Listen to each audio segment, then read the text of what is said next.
Hello and welcome to the Entrepreneurship Pathway Module 2, Developing a Business Plan, brought to you by Calvet, CalTAP, and presented by Swords to Plowshares. We'll be going over the elements of designing a business plan, including your marketing plan, how to leverage capital, get that funding you need, how to structure your business, and a lot of resources that are available online. If you check the documents that come with this module, you'll find all the links right there to get to them. So first, let's talk about the essentials of a good business plan. You want to start with your executive summary. This is going to cover all of the essential information in a shorter format so someone can look at that quickly and see if they want to delve further. So you're going to include your mission statement, your product or service, your leadership team, your location, your financial information.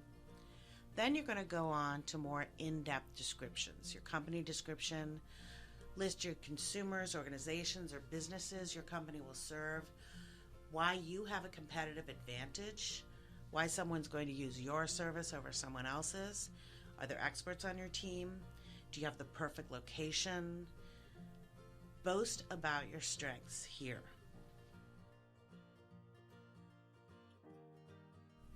You also want to engage in market analysis. You have to demonstrate that you know what you're talking about, that you have an understanding of your industry outlook and your target market. You can look to the SBA, the Small Business Association website, for more information about how to conduct that analysis. Going on, of course, the funding request.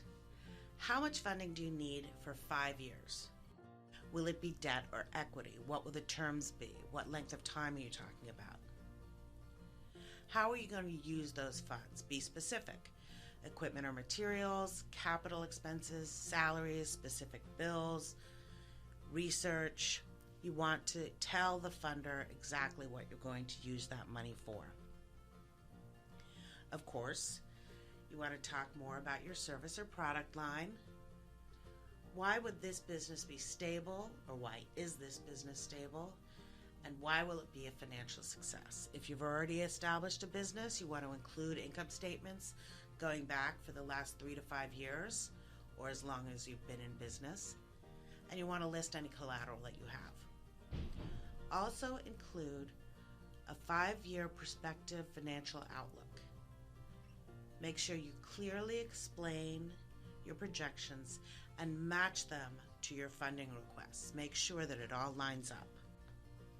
And even if you're just starting your business, you want to look to the future. Talk about any potential expansion, new markets, locations, mergers, etc. You definitely want to have an appendix to attach all of your supporting documents. You want credit histories, product pictures, licenses, resumes, letters of reference, any sort of materials or documents that are going to support the idea that you have a good business plan and that you're a responsible person and you can pull it off.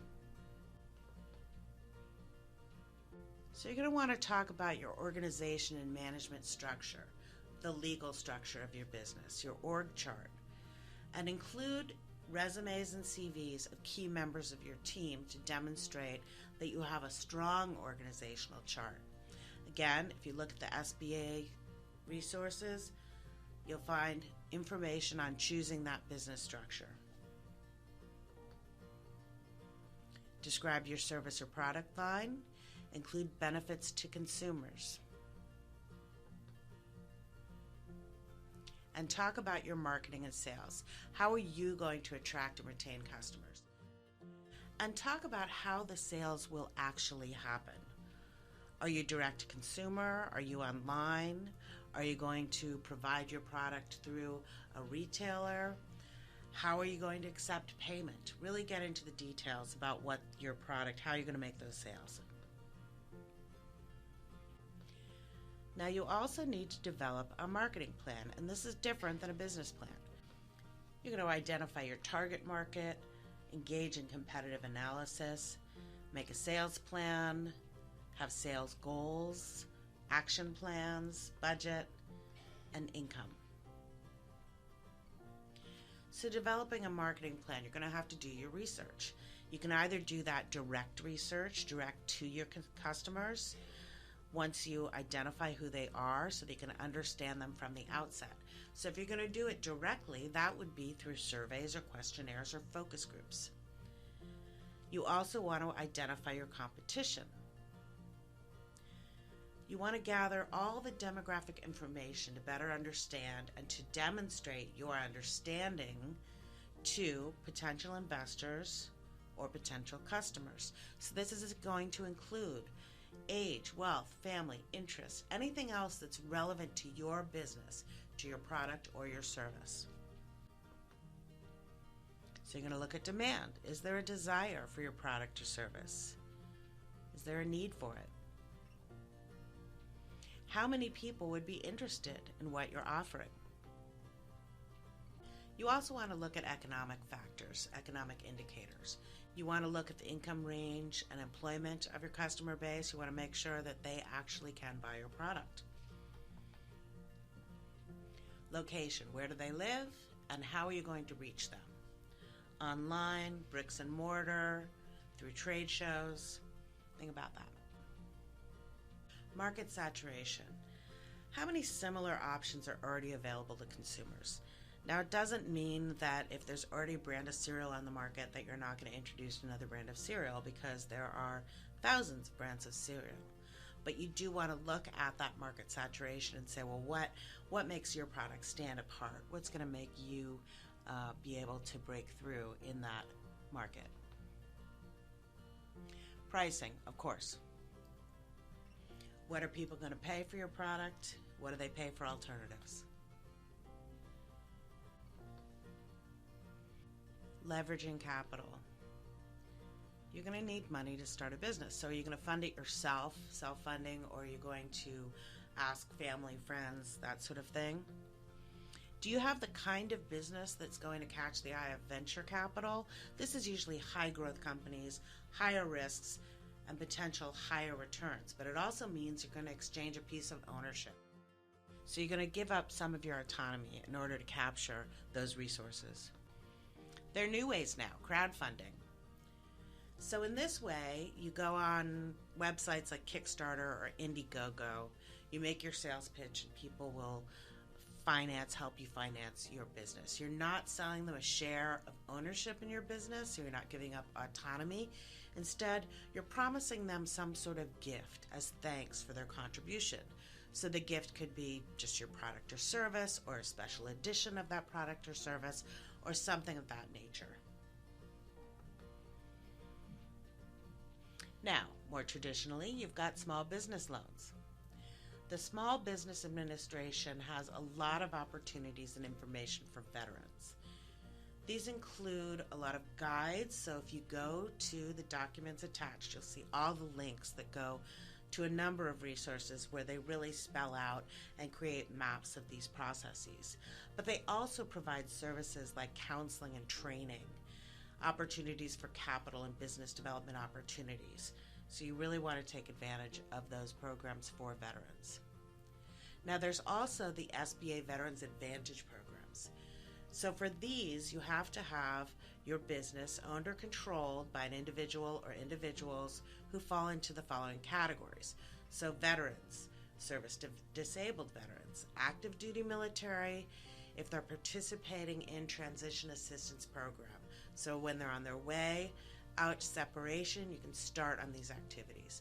Reservists and National Guard members, and the current spouse of any veteran, active duty service member, or reservist or National Guard member, or a widowed spouse of a service member who died while in service or of a service-connected disability. So this is really great. It really covers a large population of not only the veterans themselves, but their families.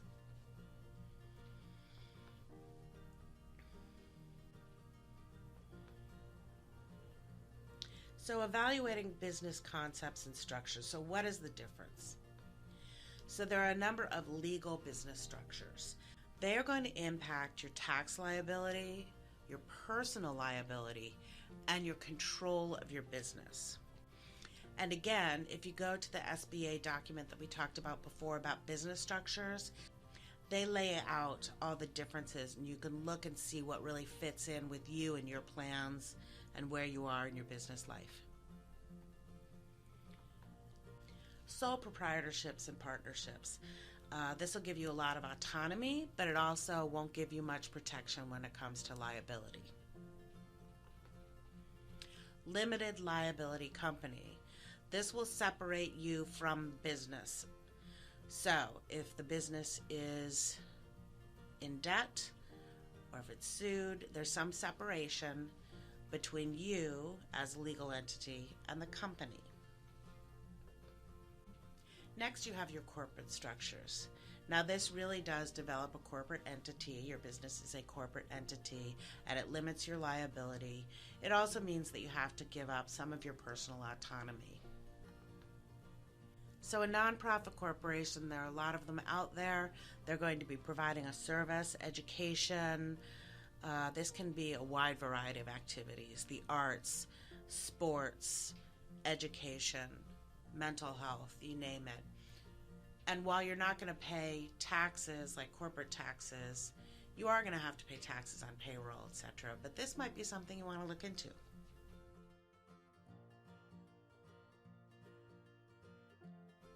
So we're going to run through some resources that are out there. So there's CalHR, the California Department of Human Resources.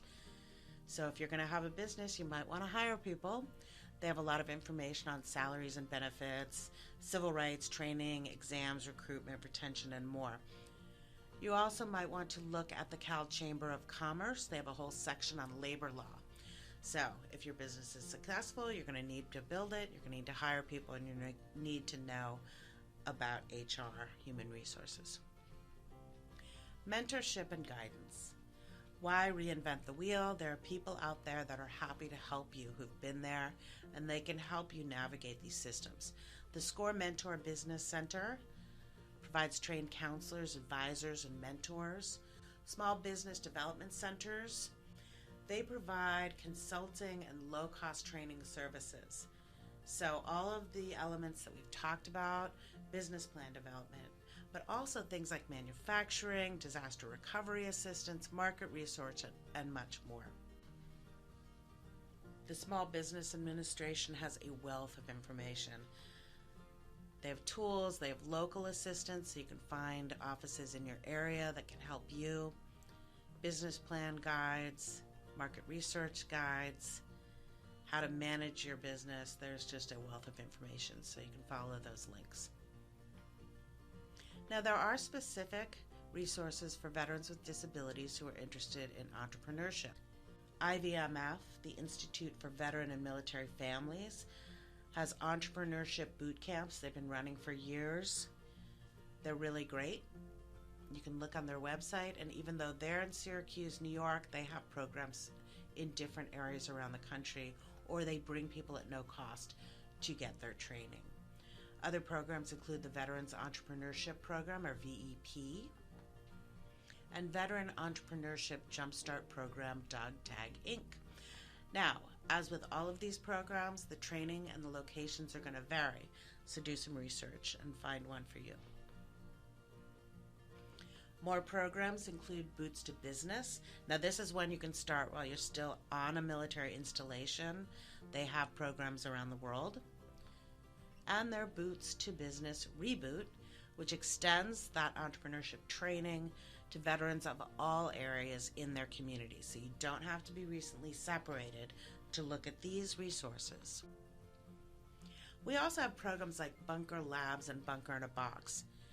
These provide resources with other entrepreneurs and with experts. It's more of a community-based networking, learning environment where you can build your confidence and find more help from other veterans. And you'll find online support for all of these services, and many of them have local chapters, state-based programs, so follow these links and find the resources near you. So thank you for joining us for developing a business plan. Again, there are more resources online on the CalTAP website. You'll find all the links that you can click through for the resources that we talked about here, and we wish you all success in your future endeavors.